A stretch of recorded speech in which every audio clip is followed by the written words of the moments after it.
Bismillahirrahmanirrahim. Assalamualaikum warahmatullahi wabarakatuh. Baiklah, kami dari kelompok 3 akan menjelaskan materi mengenai pengertian inteligensi dalam belajar. Inteligensi dalam belajar dimulai dari pengertian inteligensi secara etimologi. Inteligensi berasal dari bahasa Inggris yaitu intelligence yang berasal juga dari bahasa Latin yaitu intelligus dan intelligentsia atau inteligensi. Hal ini dikemukakan oleh Spearman dan Wayne Jones Paul pada tahun 1951. Dalam bahasa Latin artinya memahami atau dalam pengertian panjangnya aktivitas atau perilaku yang merupakan perwujudan dari daya atau potensi untuk memahami sesuatu. Menurut para ahli yaitu menurut Alfred Biner dan Theodorin Simon, pada tahun 1857 sampai 1911, inteligensi kemampuan untuk mengerahkan pikiran atau tindakan, untuk mengubah arah tindakan bila tindakan tersebut telah terlaksanakan. Yang kedua, menurut Lewis Madison Terman yang menyebutkan inteligensi merupakan kemampuan seseorang untuk berpikir abstrak. Yang ketiga, menurut H.H. Goddard tahun 1946, inteligensi merupakan tingkat kemampuan pengalaman seseorang untuk menyelesaikan masalah-masalah yang dihadapi dan untuk mengantisipasikan masalah yang akan datang. Yang keempat, menurut F.A.C. Hammond, inteligensi terdiri dari 2 faktor, yaitu kemampuan memperoleh pengetahuan dan pengetahuan yang telah diperoleh. Yang terakhir, menurut Baldwin tahun 1901, inteligensi sebagai daya atau kemampuan untuk memahami. Selanjutnya, ciri-ciri pelaku inteligensi yang akan dijelaskan oleh teman saya, Safrina Azizah. Kepada Safrina Azizah disilakan. Ciri-ciri pelaku inteligensi. 1. Kemampuan mental yang melibatkan proses berpikir secara rasional dapat diamati secara tindakan yang terarah pada penyelesaian diri terhadap lingkungan dan pemecahan masalah yang timbul daripadanya. Ciri-ciri pelaku inteligensi menurut Effendi dan Praja pada tahun 1993. 1. Purposeful behavior atau selalu terarah pada tujuan atau mempunyai tujuan yang jelas. 2. Organized behavior, tingkah laku yang terkoordinasi, semua tenaga dan alat yang digunakan dalam suatu pemecahan masalah terkoordinasi dengan baik. 3. Physical well-toned behavior adalah memiliki sifat jasmaniah yang baik, penuh tenaga, ketangkasan, dan kepatuhan. 4. Adaptable behavior adalah tingkah laku yang luas, fleksibel, tidak statis dan kaku, tetapi selalu siap untuk mengadakan penyesuaian atau perubahan terhadap situasi yang baru. 5. Success-oriented behavior, tingkah laku yang didasari rasa aman, tenang, gairah, penuh kepercayaan akan sukses atau optimal. 6. Clearly motivated behavior adalah tingkah laku yang memenuhi kebutuhan dan bermanfaat bagi orang lain atau masyarakat. 7. Rapid behavior adalah tingkah laku yang efisien, efektif, dan cepat atau menggunakan waktu yang singkat. 8. Broad behavior adalah tingkah laku yang mempunyai latar belakang dan pandangan luas yang meliputi sikap dasar dan jiwa yang terbuka. Yang pertama, teori fakta dikembangkan oleh Spearman. 1. Teori faktor G, faktor kemampuan umum, yaitu kemampuan menyelesaikan masalah atau tugas-tugas secara umum. Misalnya, kemampuan menyelesaikan soal-soal matematika. 2. Teori faktor S, atau faktor kemampuan khusus, yaitu kemampuan menyelesaikan masalah atau tugas secara khusus. Misalnya, mengerjakan soal-soal perkalian atau penambahan dalam matematika. Yang kedua, teori faktor yang dikembangkan oleh Guilford. 1. Operation atau aktivitas pikiran atau mental. 1. Cognition, memory, divergent, convergent, evolution. 2. Konten atau isi informasi. Terdiri dari visual, auditory, simbolik, sematik, behavioral. 3. Produk. Terdiri dari unit, kelas, relation, system, transformation, implication. Yang keempat, teori intelijensi majemuk atau multiple intelligence yang dikembangkan oleh Howard Gardner. 1. Intelijensi bahasa, verbal or linguistic intelligence, yaitu kemampuan memanipulasi kata-kata di dalam bentuk lisan atau tulisan, misalnya membuat puisi. 2. Intelijensi matematika logika, matematik logikal, yaitu kemampuan memanipulasi sistem angka dan konsep-konsep menurut logika, misalnya para ilmuwan bidang fisika dan matematika. 2. Intelijensi ruang, spatial intelligence, adalah kemampuan untuk melihat dan memanipulasi pola-pola dan rancangan, contohnya pelaut, insinyur, dan dokter bedah. 4.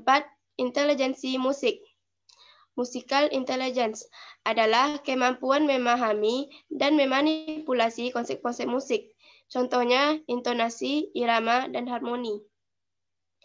Yang kelima, intelijensi gerak tubuh, body kinetic intelligence, yakni kemampuan untuk menggunakan tubuh dan gerak, misalnya penari dan atlet. 6. Intelijensi intrapersonal, yaitu kemampuan untuk memahami perasaan sendiri, refleksi, pengetahuan batin, dan filosofinya, contohnya ahli sufi dan agamawan. Yang ketujuh, intelijensi interpersonal, yaitu kemampuan memahami orang lain, pikiran maupun perasaannya, misalnya politis, petugas klinik, dan psikiater. Selanjutnya, konsep kemajemukan inteligensi yang akan dijelaskan oleh teman saya Tina Agustin. Kepada Tina Agustin disilahkan. Konsep multiple intelligency atau kemajemukan inteligensi. Teori tentang multiple intelligency ini berdasarkan pada pakar psikologi Harvard, Howard Gardner. Inteligensi menurut Gardner merupakan kemampuan untuk memecahkan masalah dalam situasi budaya atau komunitas tertentu. Terdiri dari 7 macam intelijensi. Multiple intelligences menurut Gardner, kecerdasan linguistik adalah kemampuan untuk menggunakan kata-kata secara efektif, baik secara lisan maupun tulisan. Ciri-cirinya, yang pertama itu Anda senang bermain dengan kata-kata. Yang kedua, Anda menikmati puisi, Anda suka mendengarkan cerita. Kecerdasan logika matematika adalah kemampuan seseorang dalam memecahkan masalah. Ciri-cirinya, yang pertama, Anda senang bekerja dengan angka dan dapat melakukan perhitungan mental. Yang kedua, Anda tertarik dengan kemajuan teknologi dan gemar melakukan percobaan untuk melihat cara kerja sesuatu hal. Yang ketiga, Anda merasa mudah melakukan perencanaan keuangan. Yang keempat, Anda senang menyiapkan jadwal perjalanan secara terperinci. Yang ketiga itu kecerdasan visual dan spesial adalah kemampuan untuk melihat dan mengamati dunia visual dan spesial secara akurat. Ciri-cirinya, yang pertama, Anda menyukai seni, menikmati lukisan dan patung. Yang kedua, Anda bisa menulis dengan cepat saat Anda mencatat. Yang ketiga, Anda menikmati permainan puzzle. Yang keempat, Anda merasa mudah membaca peta. Yang keempat itu kecerdasan musik. Adalah kemampuan untuk menikmati, mengamati, membedakan, mengarang, membentuk, dan mengekspresikan bentuk-bentuk musik. Ciri-cirinya, Anda dapat memainkan alat musik, Anda dapat menyanyi, Anda dapat mengingat sebuah irama, Anda mengikuti irama musik dengan baik. Yang kelima itu kecerdasan interpersonal. Adalah kemampuan untuk mengamati dan mengerti maksud, motivasi, dan perasaan orang lain. Ciri-cirinya, Anda lebih suka belajar kelompok, Anda lebih suka tim sport, orang sering datang meminta nasihat kepada Anda. Yang keenam, kecerdasan intrapersonal adalah kemampuan yang berhubungan dengan kesadaran dan pengetahuan tentang diri sendiri. Ciri-cirinya, Anda memiliki buku harian, Anda sering menyendiri, Anda menetapkan tujuan Anda adalah seorang pemikir, Anda juga mempunyai hobi yang bersifat pribadi. Yang ketujuh adalah kecerdasan kinestetik. Ini adalah kemampuan dalam menggunakan tubuh kita secara terampil untuk mengungkapkan ide, pemikiran, dan perasaan. Ciri-cirinya, Anda gemar berolahraga, Anda cakap melakukan sesuatu sendiri, Anda senang memikirkan persoalan sambil aktif dalam kegiatan fisik. Yang kedelapan, kecerdasan naturalis. Ini adalah kemampuan untuk mengenali, membedakan, mengungkapkan, dan membuat kategori terhadap apa yang dijumpai di dalam maupun di lingkungan. Ciri-cirinya, Anda senang memelihara hewan, Anda tahu jalur atau jalan setapak, Anda dapat membayangkan diri Anda seorang petani. Selanjutnya, usaha guru untuk membantu siswa dalam belajar sesuai dengan potensinya, yang akan dijelaskan oleh Silviana. Kepada Silviana, disilahkan. Usaha guru membantu siswa dalam belajar sesuai potensinya.